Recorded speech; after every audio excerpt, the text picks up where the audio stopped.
Hello guys, कैसे हैं आप सब लोग। सो आई होप बिल्कुल बढ़िया से आपकी प्रिपरेशंस चल रही होंगी फॉर योर एग्ज़ाम। ठीक है, तो since we were doing polity guys, ठीक है, हम पॉलिटी पढ़ रहे थे, हम कुछ काफ़ी जो इंपॉर्टेंट टॉपिक्स हैं that are being asked in the exam, we were studying that, right. So one of the important topics which can come from your polity section are your fundamental rights. They are one of the most important topics जो exam में पूछे जा सकते हैं and they are pretty straightforward, right. इसमें ज़्यादा कुछ like they can not circumvent much and they are just very straight forward questions, right. आपको थोड़ा कुछ इन्फॉर्मेशन थोड़ा सा माइंड में होनी चाहिए and I assume that bye now आपको वो इन्फॉर्मेशन आपके दिमाग में होगी। गाइज, आपको इसका PDF मिल जाएगा हमारे टेलीग्राम चैनल पे, so you can join us there as well. तो अब हम बात कर लेते हैं भाई अपने फंडामेंटल राइट्स की, ठीक है। So let's begin the session for our fundamental rights. और इसमें सबसे इंपॉर्टेंट हमारा जो काम है दैट इज हमें फंडामेंटल राइट्स याद होने चाहिए।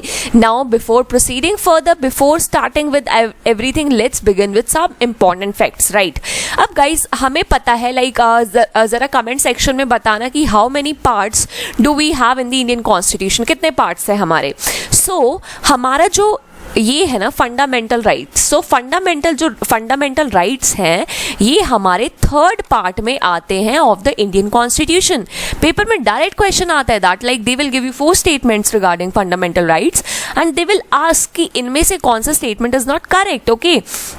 तो आज के बाद बिल्कुल क्रिस्टल क्लियर होना चाहिए that in part third of the Indian constitution we have our fundamental rights, right. अब किस आर्टिकल से किस आर्टिकल तक इनकी बात की गई है।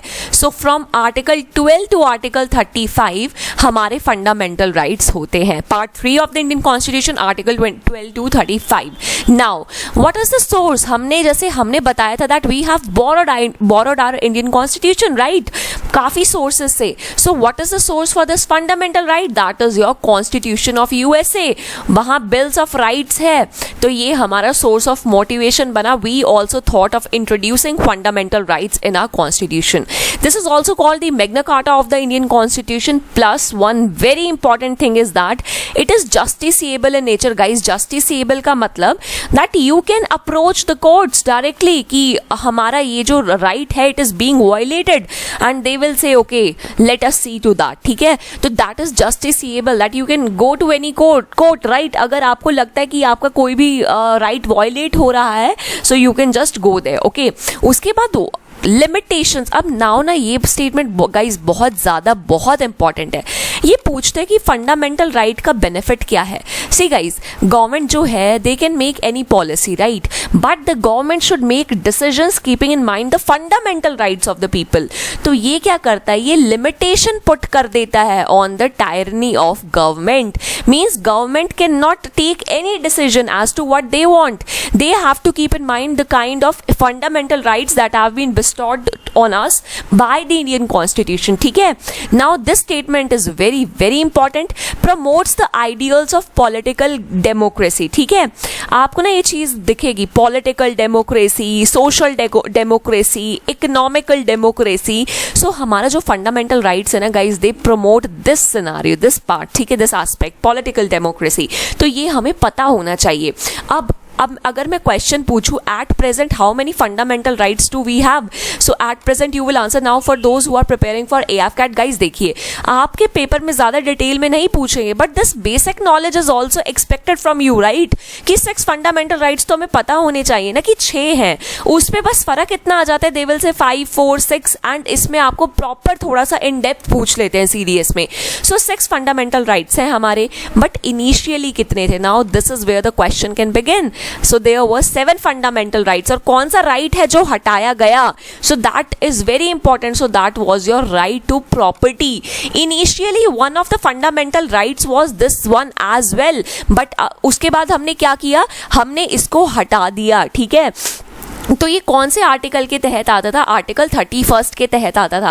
अब पेपर में जो क्वेश्चन है वो कैसा आएगा कि किस अमेंडमेंट एक्ट के थ्रू इसे हटाया। So you should know it is the 44th amendment act which was there in 1978। इसके तहत हमने इसको हटाया है और एट प्रेजेंट ये right to property is in under article 300A, ठीक है। पेपर में डायरेक्ट क्वेश्चन आता है कि जो राइट टू प्रॉपर्टी था पहले क्या था, it was a fundamental right, उसके बाद 44th अमेंडमेंट एक्ट लेके आए 1978 में, इसको हटा के एक लीगल राइट बना दिया guys. It was made a legal right, okay, it was made a legal right. और किस आर्टिकल के तहत डाल दिया, 300A के अंडर डाल दिया। And which part of the constitution, ये you should also know that, part 12, ठीक है। बस इतना इंफॉर्मेशन रखना, एग्जाम में क्वेश्चंस बन जाएंगे। तो एट प्रेजेंट 6 फंडामेंटल राइट्स हैं, उस टाइम पे कितने थे, एट दैट टाइम तो हमारे कितने 7 फंडामेंटल राइट्स थे। AF कैट के बच्चों के लिए बहुत इंपॉर्टेंट है यार, बेसिक नॉलेज होना बहुत मैंडेटरी है। अब सबसे पहले हम बात करते हैं राइट टू इक्वालिटी की, ठीक है। अब ये हमारा फर्स्ट फंडामेंटल राइट है गाइस, अब ये आपको ना याद होने चाहिए, ठीक है। ये आर्टिकल 14 से 18 में रहता है, 14, 15, 16। सो अब पेपर में कैसा आएगा, लाइक 14, 15, 16, 18 दे देंगे, मैच द फॉलोइंग्स में दे देंगे कि ये मैच कर दो, या डायरेक्ट पूछ लेंगे कि राइट टू इक्वालिटी के अंदर जो आर्टिकल्स है वो 14 से 17 है, 14, 16, 13, 18, 14, 18, you should know about it very clearly, ठीक है। तो अगर हम बात करें आर्टिकल 14 की, so it is equality before law and equal protection of law, means law के सामने सब बराबर है, so there is equality before law, मतलब law does not discriminate people on any biases, ठीक है। उसके बाद हम बात करते हैं आर्टिकल 15 की, ये तुम्हें रटे होने चाहिए, ठीक है। आर्टिकल्स तो कम से कम पता ही होने चाहिए ना फंडामेंटल राइट्स के। Prohibition of discrimination on grounds of religion, race, caste, sex, place of birth only. Now this word only is very important. पता है पेपर में स्टेटमेंट दे यूज कि इन मतलब 5 एस्पेक्ट्स के अलावा भी क्या आर्टिकल 15 किसी चीज पे इंप्लीमेंट हो सकता है? No, article 15 is made exclusively for this religion, race, caste, sex, place of birth only, okay. This only is very important. तो ये हमारा मतलब like we can not discriminate, ठीक है, ऑन एनी सच ग्राउंड्स, ये हमारा आर्टिकल 15 के तहत आता है। नाउ आर्टिकल 16, तो you will get equality in opportunities in the matters of employment, ठीक है। इसके तहत गाइज एक कमीशन बैठा था, that was your Mandal commission. अब जरा मेरे को कमेंट सेक्शन में, this is your work to do, ये मंडल कमीशन किस पीएम के टाइम बैठा था, who was the PM of our country when this Mandal commission was set up, ठीक है। तो इन्होंने क्या किया था, इन्होंने ओबीसी को रिजर्वेशन दे दी थी 27%। So this is what they did, so Mandal commission. अब now you have to tell me who was the PM of the country at that time and in which year it was introduced, ठीक है। उसके बाद article 17 it talks about the abolition of untouchability, like untouchability की practice हमें नहीं करनी है, abolish कर दिया। उसके बाद article 18 abolition of titles except military and academic. Paper में क्वेश्चन कैसा आ जाएगा, abolition of all titles, no there is an exception, so this is the catch here. तो ये छोटी छोटी एक चीजें ना, ये छोटी छोटी statements, words only like exception, ये पेपर में आपके 1-2 क्वेश्चंस गलत करवा देते हैं, ठीक है, बिकॉज हम इतना ध्यान नहीं देते हैं। अब हम बात करते हैं राइट टू फ्रीडम की, तो ये हमारा आर्टिकल 19 से 22 तक रहता है, ठीक है। अब पेपर में बिल्कुल एज इट इज ना, यू पता होना चाहिए कि लाइक 19 to 22 है यार, फंडामेंटल राइट्स तो पता ही होने चाहिए, ठीक है। Article, I am not saying कि सारे आर्टिकल याद कर लो, 300 400 सारे, नो, बट फंडामेंटल राइट्स तो पता हो ना। राइट टू फ्रीडम 19 to 22 है, ठीक है। आर्टिकल 19 क्या कहता है, ये हमें हमारी मतलब 6 राइट्स को प्रोटेक्ट करता है रिगार्डिंग फ्रीडम।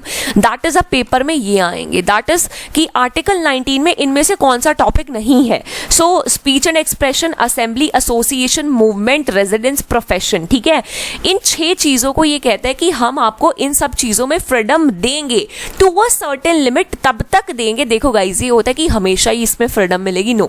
सपोज अगर स्पीच एंड एक्सप्रेशन के नाम पे पूरे देश में बहुत प्रॉब्लम आ गई, तो at that time they will put restrictions definitely, because they also have to ensure that the country is in peace, right. तो हमें ये चीजें पता होनी चाहिए, 6 के 6 पॉइंट्स तो हमें एज इट इज पता होने चाहिए। Now article 20, protection in respect of conviction of offences. Suppose you commit any mistake and like the police came to arrest you, like it should not happen, but मैं वैसे बता रही हूँ for the sake of example. तो suppose कोई criminal है, उसने कुछ क्राइम कर दिया, so police came to arrest him. Now अब पुलिस को लाइक उस बंदे को भी थोड़ी प्रोटेक्शन दी है, कैसे? Police will come to him and say कि this is what you are being arrested for. They will give him or her a chance कि आप कोई लॉयर भी हायर कर लो। उसके बाद 24 घंटे ऐसे कुछ रूल्स होते हैं कि डिस्ट्रिक्ट मजिस्ट्रेट के सामने भी पेश किया जाएगा। So like there are certain privileges being provided to a person, जो जिसको उसको हम कैद भी, अरेस्ट भी कर रहे हैं in respect to any offence which he और शी हैज कमिटेड, ठीक है। अगला बात करते हैं आर्टिकल 21 का। It is very important, protection of life and personal liberty. ये बड़ा फ्रीक्वेंटली पूछा जाता है यार, ठीक है।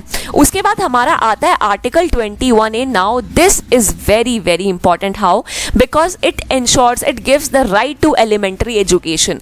अब ये हमारा एड ऑन किया था, it is an extra addition. Article 21A paper में डायरेक्ट क्वेश्चन आता है कि जो 21A है किस अमेंडमेंट के तहत हम मतलब हमने इंप्लीमेंट किया। Well you will see in most of the NCERTs एक ना बिल्कुल जो हमारा जो गत्ते वाला वो होता है पेज, तो उस पे काफ़ी बार आपको ये दिखेगा राइट टू एलिमेंट्री एजुकेशन, ठीक है, NCERTs की बुक में। सो this is done with the 86th amendment act. और किस साल में आया? 2002 में आया। इससे डायरेक्ट पेपर में क्वेश्चन आता है। Now article 22 says protection against arrest and detention in certain cases. Like आपको मतलब कुछ प्रोटेक्शन दी जाएगी against arrest and detention in certain cases, ठीक है। तो ये पूरा मतलब हमें हर चीज़, एक एक चीज़ हमारी बेटरमेंट के लिए इंश्योर की गई है हमारे फंडामेंटल राइट्स में। राइट अगेंस्ट एक्सप्लॉयटेशन ये किससे किस तक है? 23 से 24 तक। इसमें काफ़ी लोग कंफ्यूज हो जाते हैं, लाइक ये 24 को ये मार्क कर देते हैं, 23 को ये, सो you should not do that, ठीक है। 23 for prohibition of traffic in human beings. Trafficking नहीं होनी चाहिए ह्यूमन बींग्स की।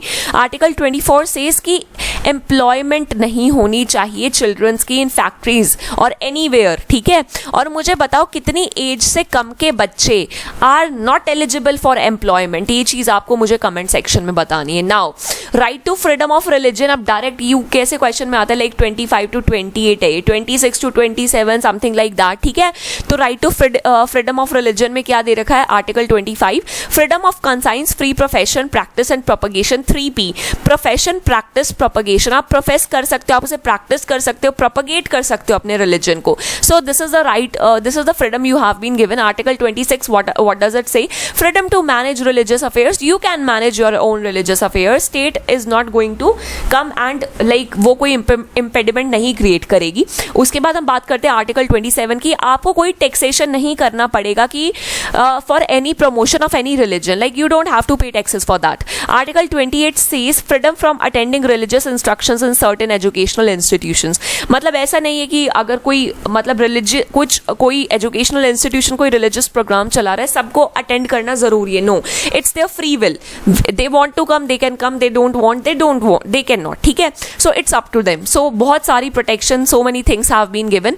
Now what are the cultural and educational rights? That is article 29 protection of language, script. Now this article cultural and educational rights ये ना जो है ना हमारा, दे टॉक अबाउट माइनॉरिटीज, ठीक है। Their focal point is minorities. Article 29 क्या कहता है हमारा? प्रोटेक्ट करेंगे हम लैंग्वेज को, स्क्रिप्ट को, कल्चर को, ठीक है। उसके बाद आर्टिकल 30 हमारा क्या कहता है? Right of minorities to establish and administer educational institutions. तो मतलब minorities they have a right कि वो एस्टैब्लिश करें और अपना एडमिनिस्टर करें एजुकेशनल इंस्टीट्यूशंस को, तो वो हमारा इसमें दे कवर है, ठीक है। अब हमने इतना पढ़ लिया। अब सबसे इंपॉर्टेंट जो हमारा, देखो 31 तो आपको याद ही होगा, what was that? That was your right to property, ठीक है। कौन से अमेंडमेंट के तहत हटा दिया था? 44th अमेंडमेंट के तहत हटा दिया था। Now it has been made a legal right, अब लीगल राइट बना दिया है, ठीक है। कौन से आर्टिकल के अंडर आता है? 300A के, ठीक है, सॉरी। आर्टिकल 32 हो गया हमारा राइट टू कॉन्स्टिट्यूशनल रेमेडीज, ठीक है। नाउ जो हमारे BR अम्बेडकर थे, president of the drafting committee, ठीक है, first law minister as well, law minister भी बना दिया गया था, आई थिंक आपको पता होगा, ठीक है। तो इन्होंने क्या कहा था? That it is the heart and soul of the constitution, ठीक है। अगर आपकी फंडामेंटल राइट्स कभी भी वायलेट हुए, आप डायरेक्ट सुप्रीम कोर्ट में जा सकते हैं। अदरवाइज क्या होता है, पहले आप डिस्ट्रिक्ट कोर्ट में जाएंगे या हाई कोर्ट में जाएंगे, फिर हायरार्की ये फॉलो होती है, देन सुप्रीम कोर्ट में you can like step by step proceed like that. But as far as these and fundamental rights are concerned, you can directly approach the Supreme Court if you think your fundamental rights are being violated now. अब इसमें ना कुछ writs given है, मतलब 32 के तहत, मतलब ये यूज करता है Supreme Court for the enforcement of fundamental rights. These are your habeas corpus, mandamus, prohibition, certiorari, quo warranto. See the difference between AFCAT and CDS is this. AFCAT में पूछ लेंगे कितनी writs होती है numbers में, like 1 2 3, like 4 5 6 something like that. CDS में आप इसमें थोड़ा in depth चले जाएंगे वो कि अच्छा हेबियस कॉर्पस के बारे में थोड़ा सा बता दो, मैंडेमस के बारे में थोड़ा सा बता दो. So you should know about that, right? Now this question is very important. Fundamental rights avail only to citizens and not foreigners. Guys the thing is कि ये थोड़ा ही होता है कि फंडामेंटल राइट्स है वो फॉरेनर्स जो बाहर से हमारे कंट्री में आएंगे उनको भी सारे के सारे फंडामेंटल राइट्स हमारा गवर्नमेंट इंश्योर करेगा. No, these are certain fundamental rights जो सिर्फ सिटीजंस को मिलते हैं, नॉट फॉरेनर्स. कौन कौन से? 15, 16, 19, 29, 30 याद कर लेना, पेपर में क्वेश्चन आएगा. That these rights, which one of the following rights are not being bestowed on the foreigners but on the citizens only. तो 15th आर्टिकल पूरा लिख के दे देंगे स्टेटमेंट्स में, देन 16th दे देंगे, देन 20th दे देंगे, then 19th. Now you know only article 15, 16, 19, 29, 30 सिर्फ ये हमारे सिटीजन्स के लिए है, लेकिन फॉरेनर्स को ये नहीं मिलते.